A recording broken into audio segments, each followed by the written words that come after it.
कहते हैं आज का जो युग है ये कलयुग है ना, कहते हैं ऐसा होगा भी।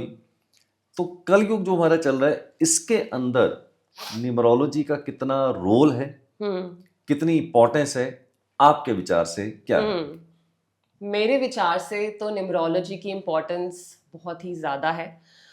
तो ये कहाँ से शुरू चला आ रहा है? सतयुग आया था पहले, फिर त्रेता युग आया था, फिर द्वापर युग आया था और अब हम हैं कलयुग के अंदर। तो कलयुग के जो अपने कैरेक्टरिस्टिक्स है कि इसमें और ये हम देख भी सकते हैं, ये तो जग जाहिर है, अखबारों में पढ़ने को हम देखते हैं कि सफरिंग बढ़ गई है लाइफ के अंदर। एक इन जनरल अर्थ प्लैनेट के ऊपर सफरिंग, केओस, डिस्टर्बेंस बहुत ज्यादा बढ़ गई है। आए दिन वॉर्स देख रहे जो हमने कभी सुनी नहीं थी, अर्थक्वेक, सुनामी, ये कभी चीजें सुनी नहीं थी हमने। बिल्कुल, ह्यूमन बीइंग ही ह्यूमन बीइंग का दुश्मन बन गया है, इंसान इंसान का दुश्मन बन गया है, कि बहुत ही अजीब सा माहौल होता ही चला जा रहा है। हर मतलब इसी की दिशा में ही मुझे लग रहा है बढ़ते चले जा रहे हैं।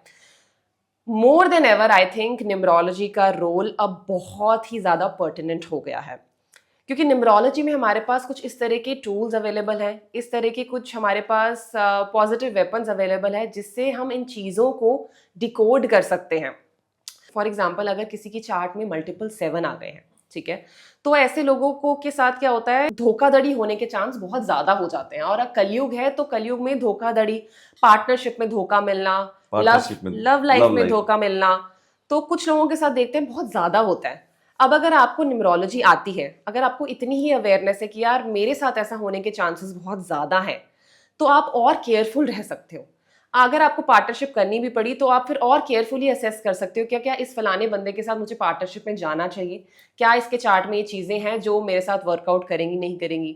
अगर अब शादी करनी है ऐसे इंसान को, ठीक है, कुछ ड्राइवर कंडक्टर ही हमारा कुछ एंटी हो गया है, या ड्राइवर वर्सेस ड्राइवर चेक करा सही नहीं बैठ रहा, तो अब शादी के टाइम पे आपको चेक करना है कि यार मुझे धोखा तो नहीं मिल जाएगा, क्या हमारी शादी चलेगी भी नहीं चलेगी।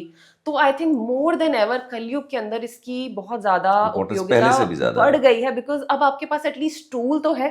करेक्ट, कि टूल तो है कि आप इसको अवॉइड कर सकते हो ऐसा होने से। करेक्ट। तो मैं तो समझती हूँ कि बहुत ज्यादा पर्टिनेंट है, लोगों के साथ धोखे हो रहे हैं, बहुत ही अजीब सी चीजें हो रही है दुनिया में अंदर, बट अगर आप न्यूमरोलॉजी का इस्तेमाल करके अपने आप को बचा सकते हो, अपनी फैमिली को बचा सकते हो, सॉर्ट आउट कर सकते हो चीजें, तो please use this tool, use this tool. Last question, top few tips from Neela Sood to our audience, कि न्यूमरोलॉजी की टॉप कुछ टिप्स बताइए जिससे लोग अपनाएं और कहीं ना कहीं कैरी फॉरवर्ड कर पाए अपनी सक्सेस को। Top few tips. जी, इसका जवाब मैं बहुत ही दिल से देना चाहती हूँ, ठीक है, जो मैंने देखा है, आजमाया है, वो उसी तरह का मैं मैसेज देना चाहती हूँ बहुत ही दिल से। सबसे पहली मेरी टिप, राय, गाइडेंस लोगों के लिए यही है कि यार न्यूमरोलॉजी को समझो। न्यूमरोलॉजी इज अ लैंग्वेज, ठीक है, जैसे आप पढ़ते हो, साइंस पढ़ते हो, एसएसटी पढ़ते हो, या फिर मैं कहती हूँ फ्रेंच है, कन्नड़ा है, तमिल है, चाइनीज है, ये भी एक लैंग्वेज है।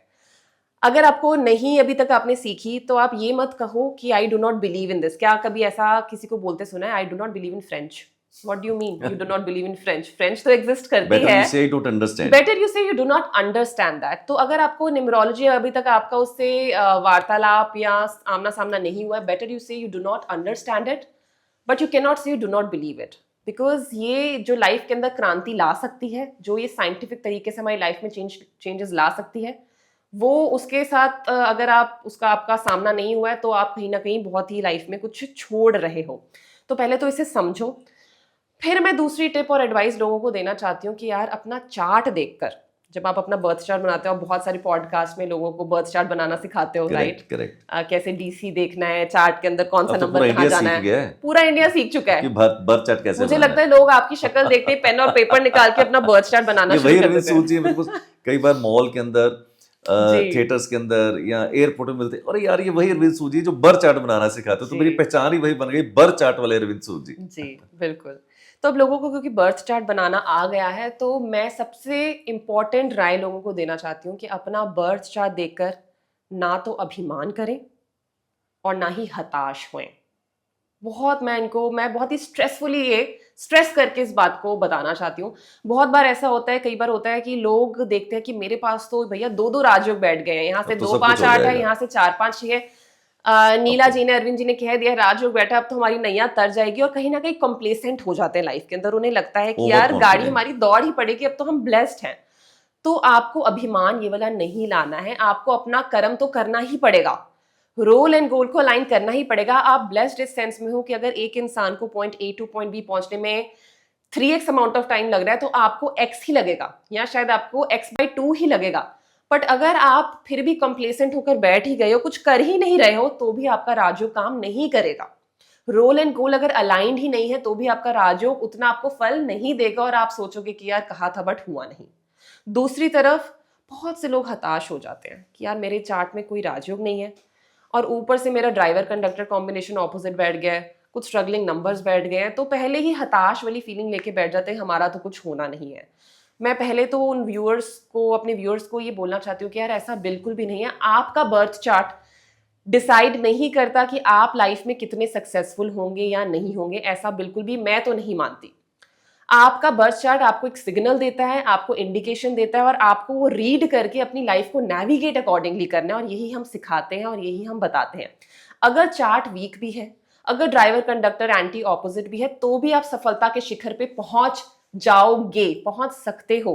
ये जरूर हो सकता है कि आप थोड़ा डिले से पहुंचो, अगर वो बंदा 5 साल में पहुंचा था तो शायद आप 10 साल में पहुंचो, ये हो सकता है। बट मैं ये नहीं मान सकती कि ये हो ही नहीं सकता। सबसे बड़ी एग्जाम्पल आप हो। अगर आपने रोल एंड गोल अलाइन कर लिया है, अगर आपने नेविगेशन करना सीख लिया है, नेम स्पेलिंग जैसे टूल्स अपना लिए हैं, अगर कर्मा अच्छा कर रहे हो इन चीजों के साथ, तो there is no way that you will not reach that pinnacle. ना हताश होना है, ना अभिमान करना है। तीसरी और मेरी पहला अल्टीमेट एडवाइस होगी लोगों के लिए कि यार नेम स्पेलिंग को प्लीज एक्सप्लोर करो, इसको आपको जाया नहीं होने देना है। इजी टू डू है और रिजल्ट जबरदस्त है इसका। और जो चीज़ इतनी इजी टू डू है, अगर फिर भी नहीं कर रहे हैं तो फिर मैं बहुत ही उदास हो जाती हूँ।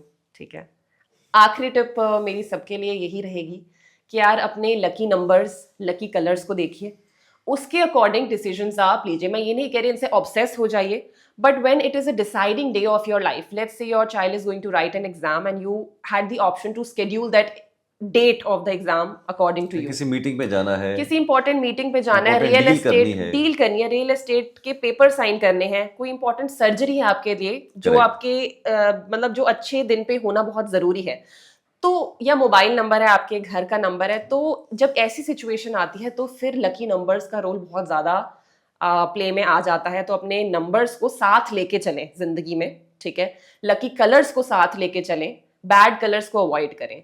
तो ये मेरी 4 टिप्स है लोगों के लिए, अगर वो अपनाएंगे। मेरी जिंदगी में तो परिवर्तन आया है, तो जो मैंने एक्सपीरियंस करा है वही मैं बता रही हूँ, और मैं यही लोगों को गाइड भी करना चाहूंगी कि आप इन्हें करें और देखें लाइफ में कैसा बदलाव आता है।